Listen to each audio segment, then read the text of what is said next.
Genesis 22. After all this, God tested Abraham. God said, "Abraham." "Yes," answered Abraham. "I'm listening." He said, "Take your dear son Isaac, whom you love, and go to the land of Moriah. Sacrifice him there as a burnt offering on one of the mountains that I'll point out to you."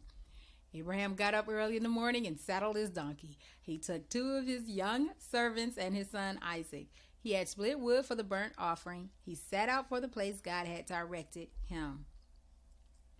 On the third day, he looked up and saw the place in the distance. Abraham told his two young servants, "Stay here with the donkey. The boy and I are going over there to worship. Then we'll come back to you." Abraham took the wood for the burnt offering and gave it to Isaac his son to carry. He carried the flint and the knife. The two of them went off together. Isaac said to Abraham, his father, "Father." "Yes, my son." "We have flint and wood, but where's the sheep for the burnt offering?" Abraham said, "Son, God will see to it that there's a sheep for the burnt offering." And they kept on walking together. They arrived at the place to which God had directed him. Abraham built an altar. He laid out the wood. Then he tied up Isaac and laid him on the wood. Abraham reached out and took the knife to kill his son. Just then, an angel of God called to him out of heaven, "Abraham, Abraham." "Yes, I'm listening." "Don't lay a hand on that boy. Don't touch him. Now I know how fearlessly you fear God. You didn't hesitate to place your son, your dear son, on the altar for me." Abraham looked up. He saw a ram caught by its horns in the thicket. Abraham took the ram and sacrificed it as a burnt offering instead of his son.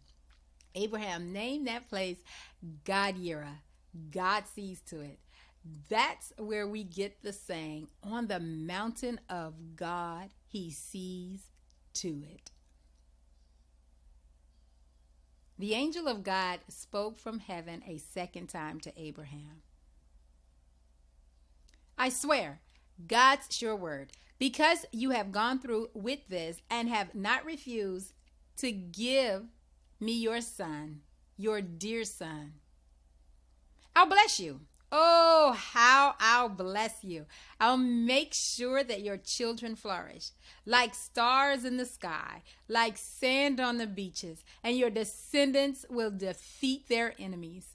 All nations on earth will find themselves blessed through your descendants because you obeyed me." Then Abraham went back to his young servants. They got things together and returned to Beersheba. Abraham settled down in Beersheba. After all this, Abraham got the news. Your brother Nahor is a father. Milcah has given him children. Uz, his firstborn, his brother Buz. Kemuel, he was the father of Aram. Kesed, Hazo, Pildash, Jidlaph, and Bethuel. Bethuel was the father of Rebekah. Milcah gave these 8 sons to Nahor, Abraham's brother. His concubine Reumah gave him 4 more children, Tebah, Gaham, Tahash, and Maacah.